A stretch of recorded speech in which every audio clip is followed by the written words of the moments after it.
प्रिय विद्यार्थी, आज के ट्रांसलेशन इन प्रोकैरियोट्स के क्लास में आप लोग का स्वागत है। और हम लोग आज ट्रांसलेशन की प्रक्रिया पर विचार किया जाएगा।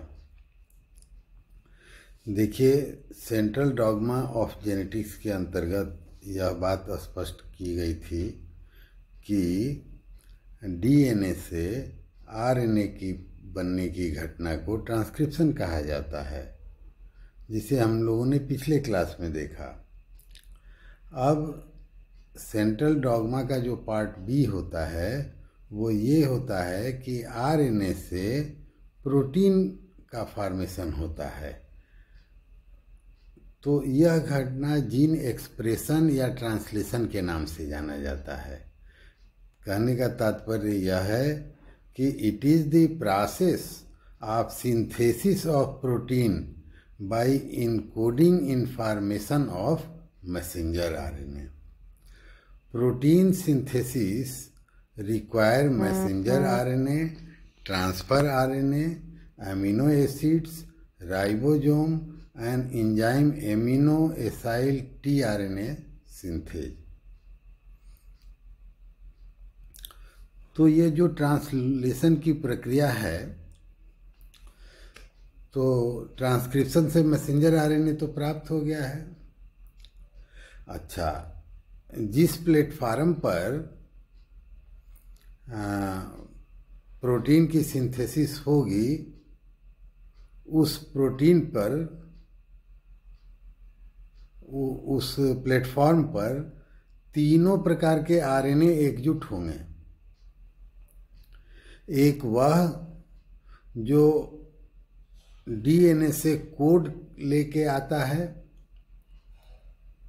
दूसरा वह जिसे ट्रांसफर आरएनए कहते हैं और वह एमिनो एसिड कैरी करने का काम करता है, और तीसरा वह जो राइबोसोमल आरएनए है और वह प्रोटीन के साथ मिलके ऐसा स्ट्रक्चरल इंग्रेडिएंट तैयार करता है, ऐसा स्ट्रक्चरल मोइटी तैयार करता है, जिसमें कि 3 स्पेशल फंक्शनल साइट्स बनते हैं। एक को एक्सेप्टर साइट कहते हैं, दूसरे को पेप्टिडाइल साइट कहते हैं, और तीसरे को एग्जिट साइट कहते हैं। तो इनका ये निर्माण करता है। अच्छा, अब यह राइबोसोमल प्लेटफॉर्म जो है ये होता कहाँ है? तो यह रफ वाल्ड इंडोप्लाज्मिक रेटिकुलम जो साइटोप्लाज्म में पाया जाता है वहाँ पर होता है। और यह किस स्वरूप में होता है? तो यह पॉलीजोम के तौर पे रहता है। जब एक से अधिक राइबोसोम रहेंगे तो उसे क्या कहेंगे? पॉलीजोम। अच्छा, जब प्रोकैरियोट की बात करेंगे तो साइटोप्लाज्म का ये विभेदन नहीं होता है।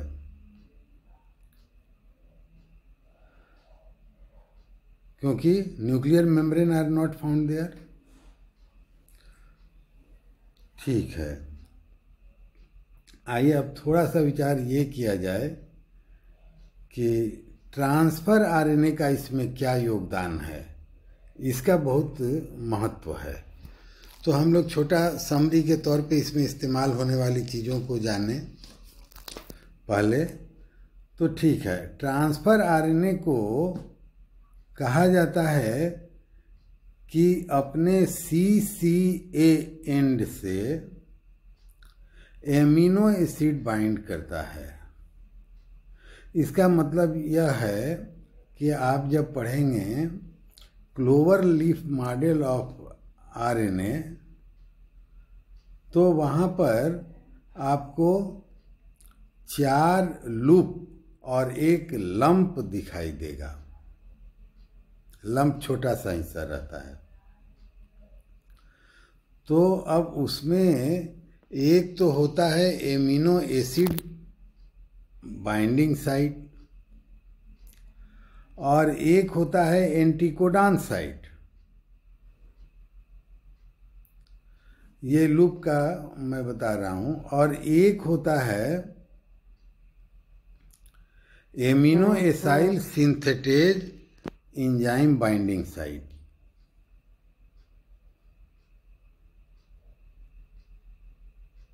तो इस प्रकार से ट्रांसफ़र आरएनए की जब बात करते हैं तो ये 2-3 चीज़ें आ गई जो हम लोग को जान के ही कदम आगे बढ़ाना चाहिए। अच्छा, तो एक बात तो ये है कि there are as many type of the transfer RNA as are the type of amino acid. अब देखिए, ये बहुत स्पेसिफिक होते हैं ट्रांसफ़र आरएनए। ट्रांसफ़र आरएनए की उतनी संख्या होती है जितनी एमिनो एसिड्स की संख्या होती है। हर एमिनो एसिड के लिए अलग अलग ट्रांसफ़र आरएनए होते हैं, ठीक है। यदि 20 प्रकार के एमिनो एसिड होते हैं तो 20 प्रकार के ट्रांसफ़र आरएनए भी होते हैं। अब देखिए ना, उसी के नाम से टीआरएनए का नाम पड़ जाता है। जैसे आपको टीआरएनए कहना है तो वैसे टीआरएनए कहने से काम नहीं चलेगा। आप कहेंगे फिनाइल एलानिन टीआरएनए, है ना, मेथियोनाइन टीआरएनए। तो 20 प्रकार के एमिनो एसिड तो उतने प्रकार के ट्रांसफ़र आरएनए अलग अलग होते हैं, ठीक है। अच्छा, तो एक पर तो एमिनो एसिड बाइंड होता है और एक लूप पे जो है एक एंजाइम बाइंड होता है जिसको एमिनो एसाइल सिंथेटेज कहा जाता है। अब यह एंजाइम भी बहुत स्पेसिफिक होता है और there are as many as amino acyl synthetase variants as are the number of tRNA. जितना टीआरएनए होंगे उतना उनके लिए एमिनो एसाइल सिंथेटेज एंजाइम भी होगा। अच्छा, तो अब इसका मतलब हम लोग यह समझें कि 20 प्रकार के यदि एमिनो एसिड होते हैं तो 20 प्रकार के ट्रांसफ़र आरएनए होते हैं और 20 प्रकार के एमिनो एसाइल सिंथेटेज नाम का एंजाइम होता है। उसको ENZ1, ENZ2, ENZ3 and so on, इस तरह से कहा जाता है। अच्छा, अब ये तीनों चीज़ें जो मैं बोला उसे कंबाइन करने का फॉर्मूला क्या है? तो एक लाइन बोला जाता है कि the transfer RNA is a double edge sword.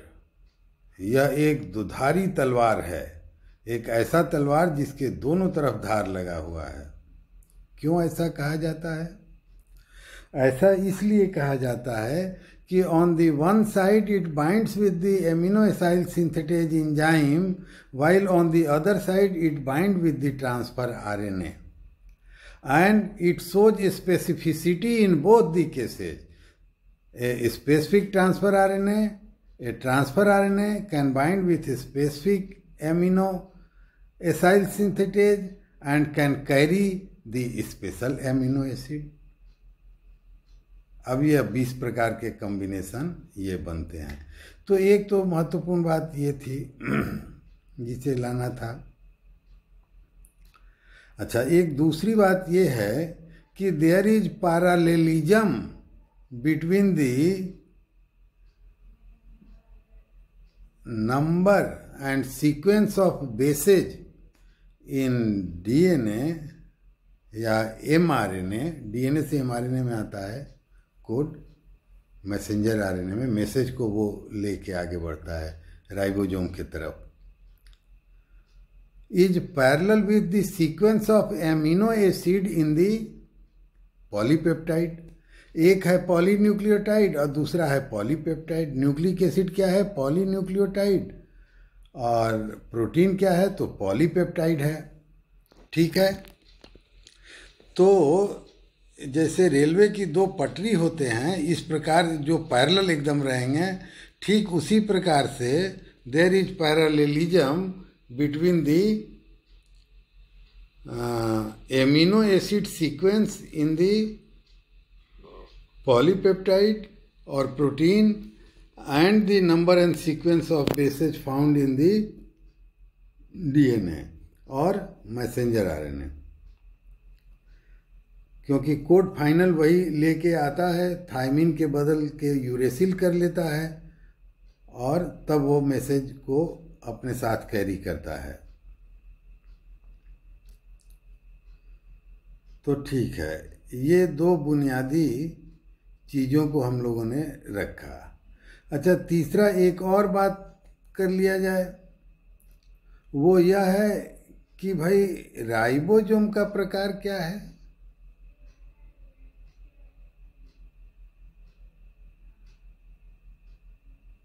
(70S) है या 80S है,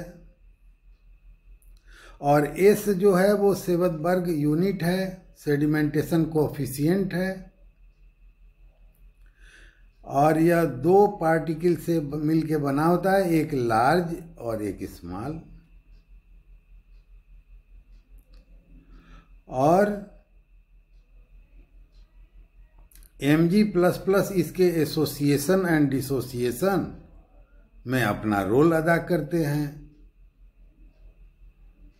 और ये कि राइबोसोम ही वह प्लेटफार्म है जहाँ पर कि तीनों प्रकार के आरएनए मिलते हैं और वहाँ पॉलीपेप्टाइड की सिंथेसिस होती है। तो ये एक और बुनियादी बात हुई। और यह भी कि राइबोसोम में एक्सेप्टर साइट, पेप्टिडाइल साइट और एग्जिट साइट होता है। तो चलिए हम लोग आगे चलें। यहाँ पर ऊपर में जो दिखाया गया है ये भिन्न भिन्न स्टेजेज हैं जो कि mRNA अपना कोड लेके आता है एक्सेप्टर और पेप्टिडाइल साइट में और आगे बढ़ता जाता है और एमिनो एसिड ऐड होते चला जाता है और पॉलीपेप्टाइड बनता है, अंत में वो अलग हट जाता है। तो चलिए अब आगे हम लोग देखते हैं कैसे होता है। एक इसमें एमिनो एसिड का एक्टिवेशन का है और बाकी सब ये है कि राइबोसोम में एक एक स्टेज कैसे करके वो आगे बढ़ता रहेगा। अच्छा, अब एक महत्वपूर्ण बात यह है कि there are various protein factor involved in the protein synthesis. तो वो कौन से फैक्टर हैं?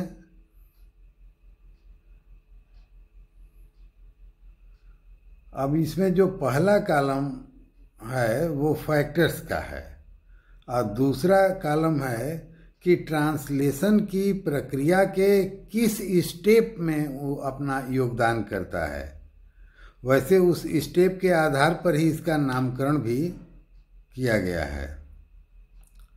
और तीसरा कॉलम ये है कि वह आखिर कार्य क्या करता है। तो चलिए, एक महत्वपूर्ण कदम होता है इनिशिएशन। तो देखिए इसके नाम पर बना है initiation factor 1, initiation factor 2, initiation factor 3। अब देखिए प्रोटीन कितना रेगुलेट करता है प्रोटीन के सिंथेसिस को।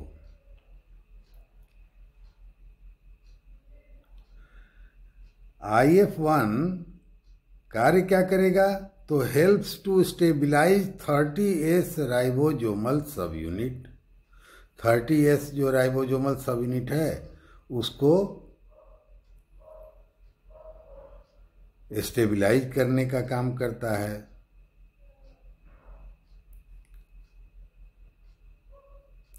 और IF2 इनिशिएशन फैक्टर 2 क्या करेगा?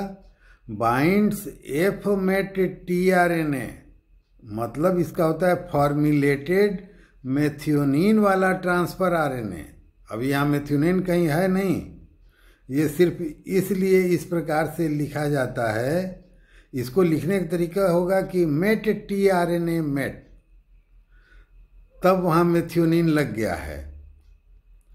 और MET tRNA का मतलब क्या हुआ कि वह ट्रांसफर RNA जो मेथियोनिन को एक्सेप्ट करेगा। और एफ मेट टीआरएनए कौन है? वह है जिसमें वह टीआरएनए की वैरायटी है जिसमें मेथियोनिन की फॉर्मुलेशन करी जाएगी। तो एफ मेट टीआरएनए, अब ये दो प्रकार का रहता है। जब बिगिनिंग में आएगा तभी ना फॉर्मुलेशन होगा, तो वहाँ पर जो ट्रांसफर आरएनए है वो एफ मेट टीआरएनए कहा जाएगा, और जो बाद में आएगा वो मेट टीआरएनए रहेगा, माने मेथियोनिन को कैच करने वाला ट्रांसफर आरएनए। और बीच में आएगा इंटर कैलोरी पोजीशन में, तो वहाँ फॉर्मुलेशन नहीं होगा। बिगिनिंग में जब आता है, मेथियोनाइन से बिगिन होता है पेप्टाइड का फॉर्मेशन, तो वहाँ पर उसके फॉर्मुलेशन की ज़रूरत पड़ती है। तो ठीक है। IF2 initiation factor 2 binds fMet tRNA with 30S subunit mRNA complex. तो ये क्या करेगा? तो इनिशिएशन फैक्टर 2 जो है वह एफ मेट टीआरएनए को बाइंड करता है, किससे? 30S सब यूनिट मैसेंजर आरएनए कॉम्प्लेक्स, और यह भी कि बाइंड जीटीपी एंड हाइड्रोलाइज। इतना काम IF2 प्रोटीन का होता है। अच्छा, IF3 है initiation factor 3, binds 30S subunit with messenger RNA.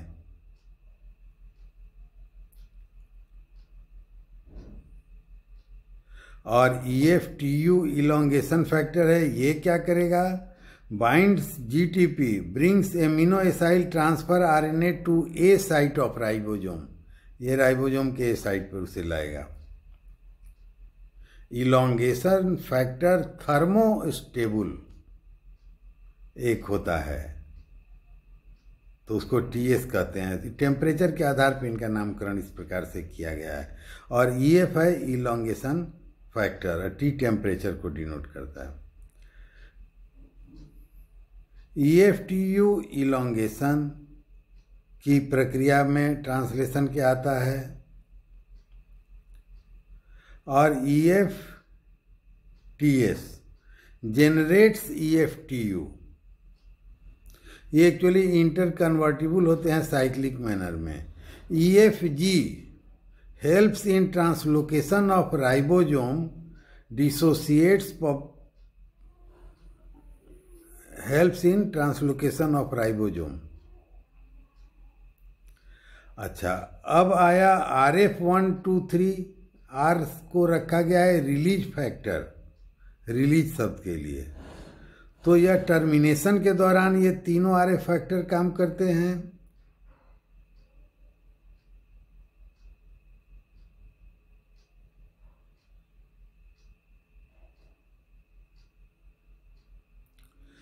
RF1 जो है specific for UAA and UAG।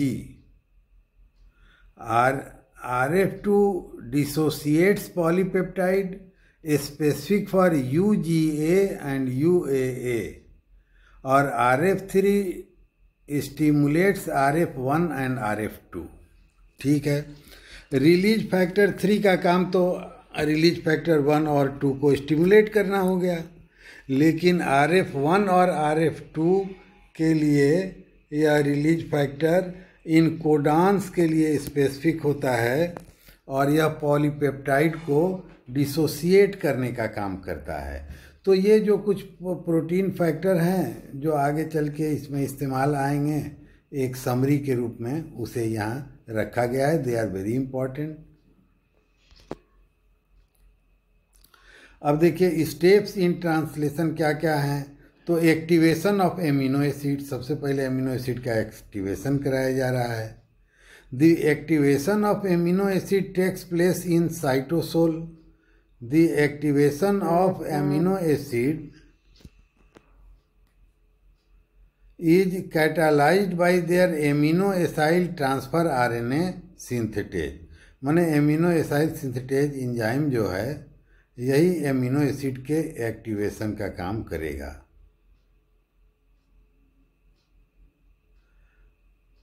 all the 20 amino acid are activated and bound to 3 end of their specific transfer RNA in presence of ATP and Mg++।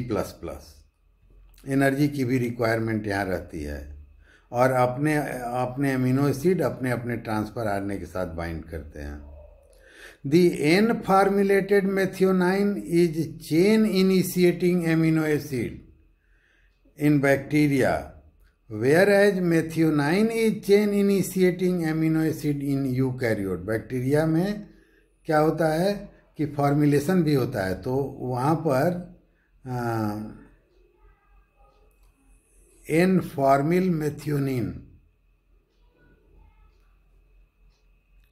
N-formulated methionine is chain initiating।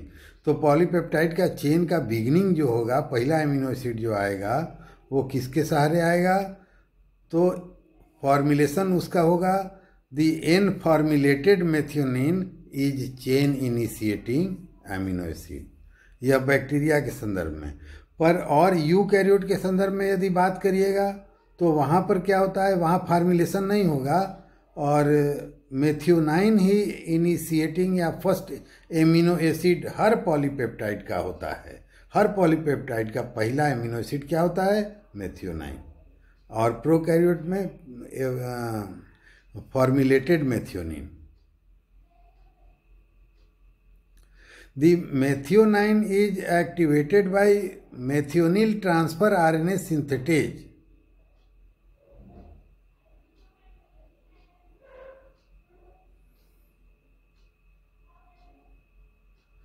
For एन, देखिए अब यहाँ पर वहाँ पर तो मैं बोला शुरू में कि एमिनो एसाइल सिंथेटेज, लेकिन साथ में मैं यह भी बोला था कि there are as many number as the amino acid.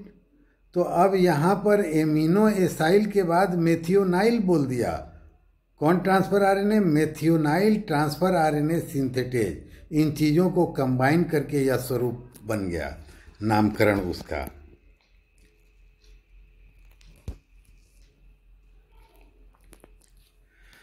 For N-formyl methionine, 2 type of tRNA are used, that is tRNA F-met, tRNA met and tRNA F-met।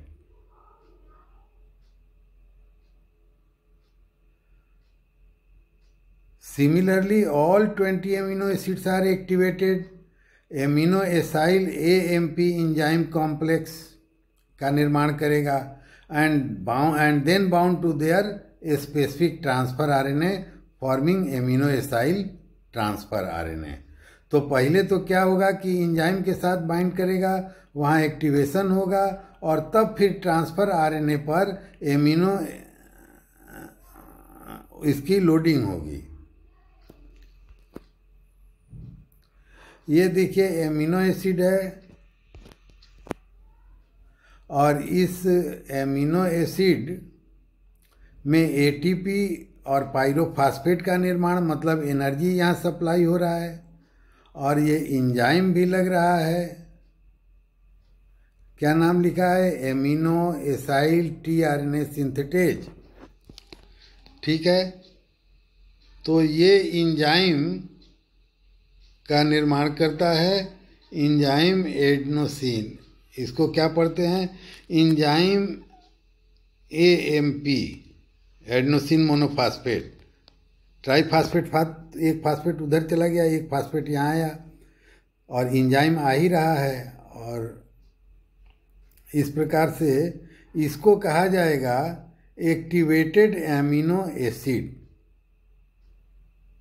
और दूसरे शब्दों में amino acyl AMP enzyme complex. और फिर यह amino acyl transfer RNA में परिवर्तित होता है। AMP और प्लस इंजाइम देखिए इसमें से निकल के ऊपर की ओर एरो गया है, ये अलग हट जाते हैं और tRNA इसमें ऐड होता है और अब इसके बाद tRNA पर एमिनो एसिड का लोडिंग हो जाता है।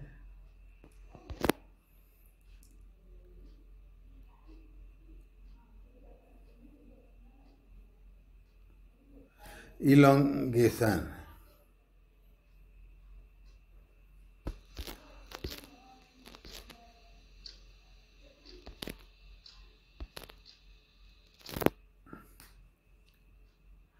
पहला है बाइंडिंग ऑफ ए, अब इसमें सब स्टेप बनाए गए हैं। तो पहला है binding of AATRNA amino acyl transfer RNA at A site. अब यह जाएगा ए साइट पर। ए साइट का मतलब क्या हुआ? तो जो राइबोसोमल मशीनरी है उसमें 3 साइट होते हैं, एक्सेप्टर साइट, पेप्टिडाइल साइट और एग्जिट साइट। तो ए साइट पर एमिनो एसाइल ट्रांसफर RNA आकर बाइंड करता है। तो जब इस साइट पे, इस चेंबर में, साइट के बजाय चेंबर बोल दिया जाए, ये चेंबर अलग अलग सेपरेटेड होते हैं, एक्सेप्टर और पेप्टिडाइल साइट। तो इस चेंबर में जब ये आएगा तो वहाँ पर उसी समय मैसेंजर RNA पहले से वहाँ मौजूद रहता है अपना कोडान लेके, और तब एंटी कोडान और कोडान की पेयरिंग होती है, मैचिंग होती है यहाँ पर। The second tRNA carrying next amino acid comes into a site and recognizes the codon on messenger RNA. This binding is facilitated by EFTU and utilizes GTP. यहाँ पर GTP का उपयोग होगा। ये एनर्जी रिच कंपाउंड है, guanine triphosphate, guanosine triphosphate, जैसे adenine वैसे guanine, base बदल गया है। After binding GTP is hydrolysed and EFTU GDP is released. EFTU GDP then and enters into EFTS cycle. यह साइक्लिक मैनर में EFTU और EFTS का निर्माण होते रहता है। दूसरा स्टेप है इलोंगेशन में peptide bond formation.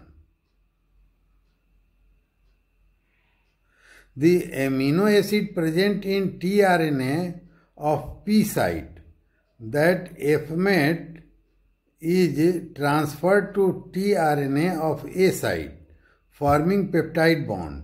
This reaction is catalyzed by peptidyl transferase.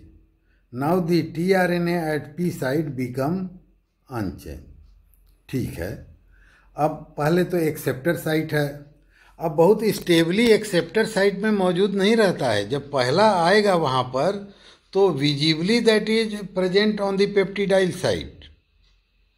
ठीक है, वो मैसेंजर RNA से बाइंड करेगा, मैसेंजर RNA शिफ्ट करेगा आगे की ओर, और इस प्रकार से वह P साइट के अंदर चला जाएगा। फिर दूसरा एमिनो एसिड लेके जो ट्रांसफर RNA आ रहा है, अनेकों आएंगे, पर जो मैच करेगा कोडान एंटी कोडान पेयरिंग में ए साइट पर मैसेंजर RNA कोडान से और ट्रांसफर RNA के एंटी कोडान से जब कॉम्प्लीमेंट्री होंगे तब वो वहाँ बाइंड करेगा। अच्छा, उनके बाइंड करने के बाद जो बगल में पेप्टिडाइल साइट है जिस पर एक एमिनो एसिड लगा हुआ है, वह एमिनो एसिड वहाँ से शिफ्ट कर जाएगा ए साइट पर जो tRNA पर एमिनो एसिड है उस एमिनो एसिड पर, और ये एक पेप्टाइड बॉन्ड के सहारे ये दोनों एमिनो एसिड उस सेकेंड ट्रांसफर RNA पे स्थापित हो जाएंगे। और इस प्रक्रिया में जो इंजाइम लगेगा उसको कहा जाता है पेप्टिडाइल ट्रांसफरेज। तब इसका तीसरा स्टेप है ribosome translocation. After peptide bond formation, ribosome moves one codon ahead along 5-3' direction on mRNA, so that dipeptide tRNA appears on the P site and next codon appear on A site.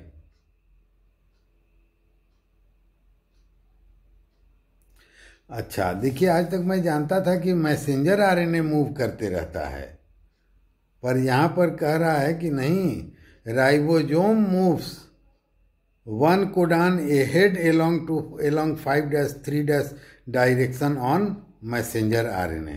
तो messenger RNA पे एक codon आगे ये बढ़ जाएगा ribosome. अब ribosome एक level आगे बढ़ जाएगा कोडान के, तो इसका मतलब जो कुछ एक्सेप्टर साइट पर था वो पेप्टिडाइल साइट पर आ गया। अब पेप्टिडाइल साइट पर वाला एग्जिट साइट पर आ गया, जहाँ से डिकैलिटेट होके वो वहाँ से बाहर निकल गया, ताकि वो फिर अपना काम दोहरा सके आवश्यकता के अनुरूप।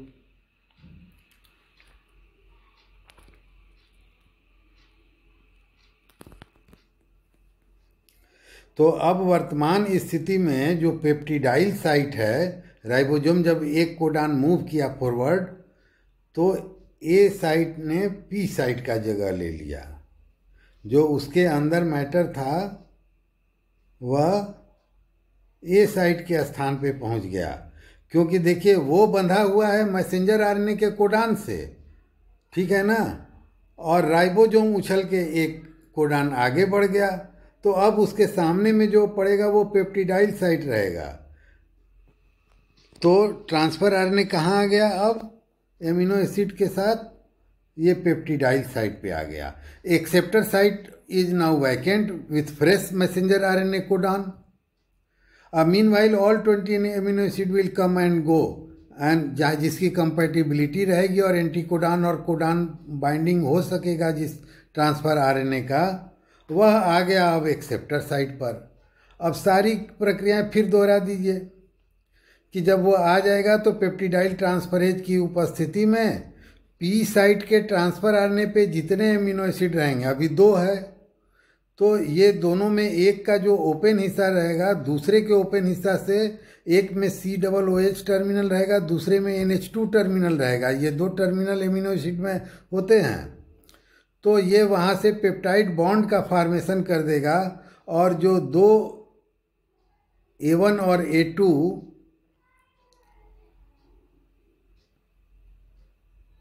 जो 2 पी साइट वाले ट्रांसफर आरएनए पर थे, वो पेप्टाइड बॉन्ड के सहारे ए साइट पर जो ट्रांसफर आरएनए है उसके एमिनो एसिड से जाके बाइंड कर जाएंगे, और फिर वही प्रक्रिया होगी।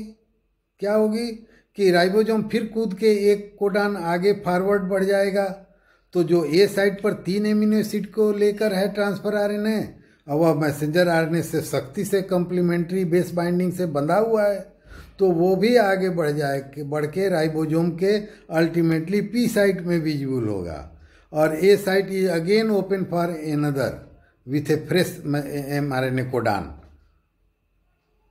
तो इस प्रकार से यह साइक्लिक मैनर में यह क्रिया चलते रहेगी, and go on adding amino acid as a polypeptide.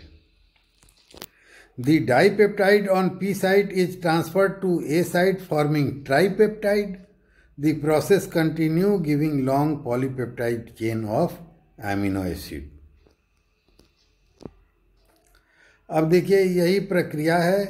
अब एक एक करके बार बार यह दिखाने की ज़रूरत पड़ती है, और मैसेंजर आरएनए पर राइबोसोम मूव फॉरवर्ड करते रहता है, और वही प्रक्रिया यहाँ से यहाँ तक देखिए दिखाई गई है। ये देखिए यहाँ पर 3 साइट जैसा बना हुआ, 1 2 3 यह दिखाई दे रहा है। तो यह एक सेप्टर साइट, पेप्टिडाइल साइट और एग्जिट साइट होता है। तो ये एक्सेप्टर और पेप्टिडाइल का मूवमेंट होते रहता है राइबोसोम के मूवमेंट के साथ। तो इसी चीज़ को यहाँ बताने का प्रयास किया गया है।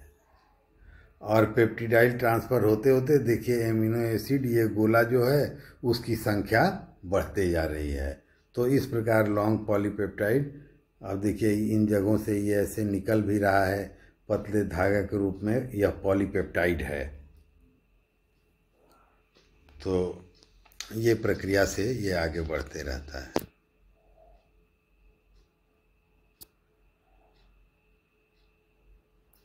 अब देखिए नेक्स्ट स्टेप है termination, initiation, elongation and termination.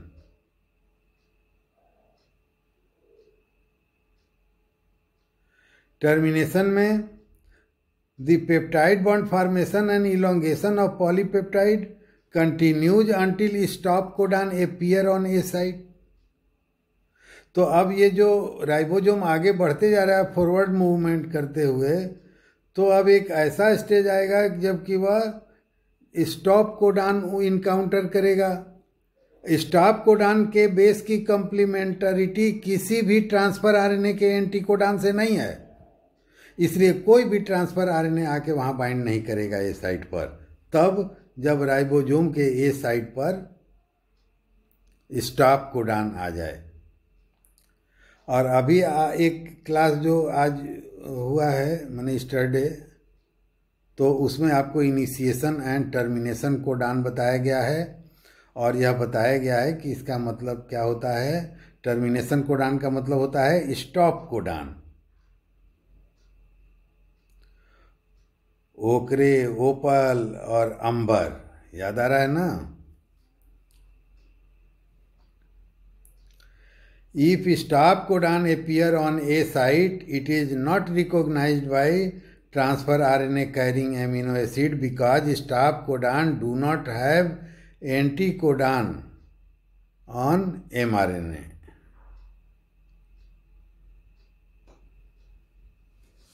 इस कोडान के लिए कोई एंटी कोडान mRNA नहीं, ट्रांसफर आरएनए पे कोई एंटी कोडान नहीं होता है जो उसके स्टॉप कोडान से कम्प्लीमेंटरिटी रखता हो, इसलिए कोई बाइंड करेगा ही नहीं। The stop codon are recognised by next protein called release factor RF1, RF2, RF3 which hydrolyzes and causes release of all component। सारे कंपोनेंट को छिन्न भिन्न कर दिया जाएगा। एक तरफ पॉलीपेप्टाइड निकल आएगा, एक तरफ टीआरएनए चला जाएगा, एमआरएनए अलग हो जाएगा, 30S 50S जो कंपोनेंट हैं राइबोसोम के वो भी अलग हो जाएंगे। तो ये हाइड्रोलाइसिस RF3 तो RF1 और RF2 को क्या करता है, एक्टिवेट करता है, और वो हाइड्रोलाइज करते हैं, जिसके प्रभाव की वजह से ये सारे कंपोनेंट उसका छिन्न भिन्न अलग अलग हो जाते हैं। RF1 recognises UAA and UAG, यहाँ G कैपिटल लेटर में है, which while RF2 recognizes UAA and UGA, while RF3 dissociates 30S and 50S subunit as well। मैंने उनको एक्टिवेट का RF1 RF2 को एक्टिवेट करने के अलावा काम क्या है कि 30S और 50S सब यूनिट को ब्रेक कर देगा। In case of eukaryotes only one release factor ERF, eukaryotic release factor causes dissociation. पर प्रोकैरियोट में क्या होता है कि 3 रिलीज फैक्टर होते हैं।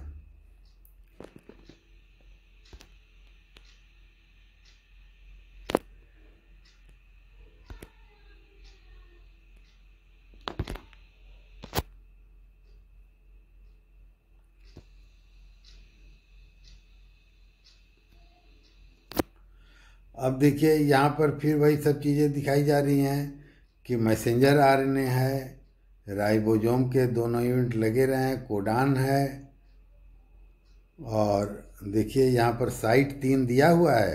बहुत किताब तीसरे साइट का चर्चा नहीं करते हैं। देखिए एक ए साइट, ऐसे देख लीजिए पहले वाले केस में, ये देखिए ये लिखा हुआ है A site acceptor site, P site peptidyl site, E site exit site, और ये 30S और 50S राइबोसोम है। ये 5' 3' जो है मैसेंजर आरएनए है।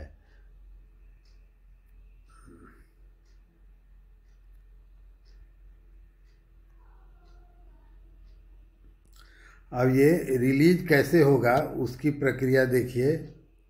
ये देखिए हाइड्रोलाइसिस, यहाँ पे पेप्टाइड रिलीज हो जा रहा है, RF3 की बाइंडिंग हो रही है, RF1 RF2 GTP का भी देखिए इस्तेमाल हो रहा है।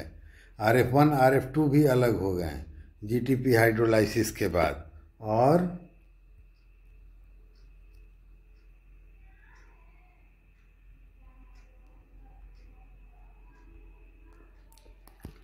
RF3 इस प्रकार से ये पूरी चीज़ें जो हैं वो अलग कर देते हैं सारे कंपोनेंट को।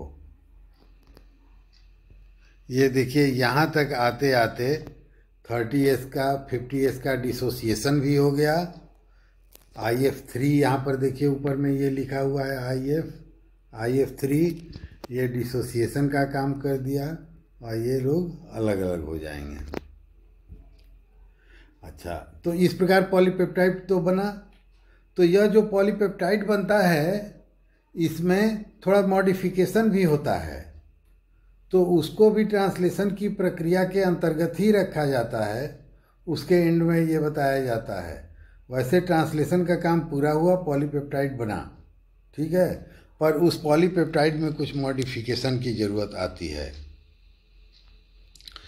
Polypeptide may not be biologically functional, so it undergoes several folding and processing known as post translational modification।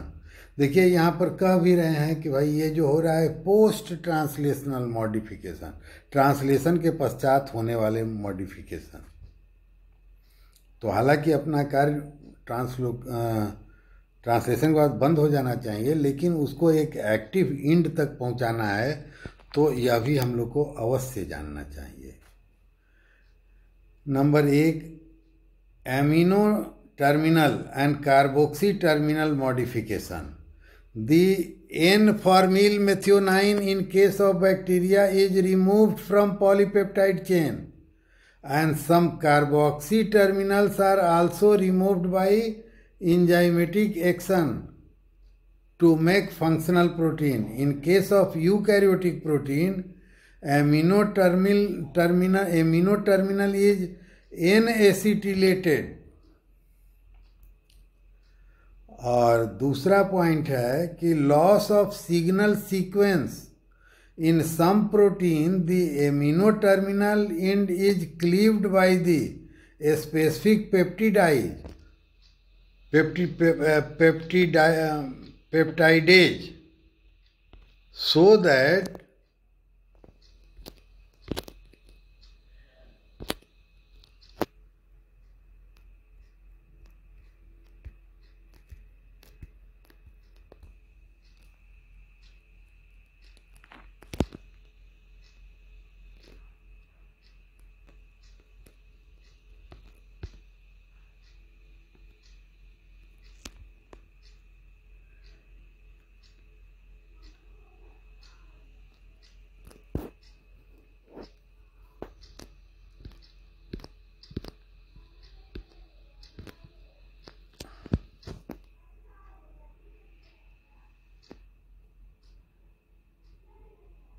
यही वाला चीज था।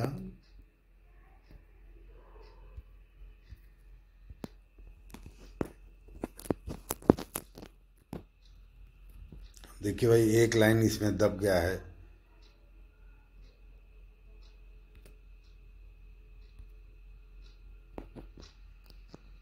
किसी तरह से, खैर चलिए अब तीसरा पॉइंट देखा जाए। The modification of individual amino acids. The amino acid may be phosphorylated, acetylated for modification। और नेक्स्ट पॉइंट है attachment of carbohydrate side chain. Carbohydrate side chain is added to make protein functional, e.g. Glycoprotein, lipoprotein etcetera. और पांचवा modification है addition of isoprenyl group. In some protein isoprenyl group is added so as to make protein active। तो इस प्रकार से हम लोगों ने देखा कि ट्रांसलेशन की प्रक्रिया में प्रोटीन का निर्माण होता है। तीनों आरएनए बहुत गंभीर योगदान करते हैं। राइबोसोमल प्लेटफॉर्म होता है, मैसेंजर आरएनए मैसेज डीएनए का देता है, कोडान एंटीकोडान पेयरिंग होती है ट्रांसफर आरएनए और मैसेंजर आरएनए में, और राइबोसोमल आरएनए अपना योगदान करता है राइबोसोम की स्टेबिलिटी और उसके फंक्शनल साइट बनाने के कार्य में। और अनेक प्रकार के प्रोटीन होते हैं जो initiation factor, elongation factor TUTS और release factor RF1, RF2, RF3 के रूप में होते हैं। सबके अपने अपने साइंड कार्य हैं और अंततोगत्वा modification of amino modification of polypeptide होता है। तो इस प्रकार से हम लोगों ने बात किया आज किस चीज़ पे, ट्रांसलेशन पे। धन्यवाद, आप लोगों ने ध्यानपूर्वक बातें मेरी सुनी, इसके लिए धन्यवाद।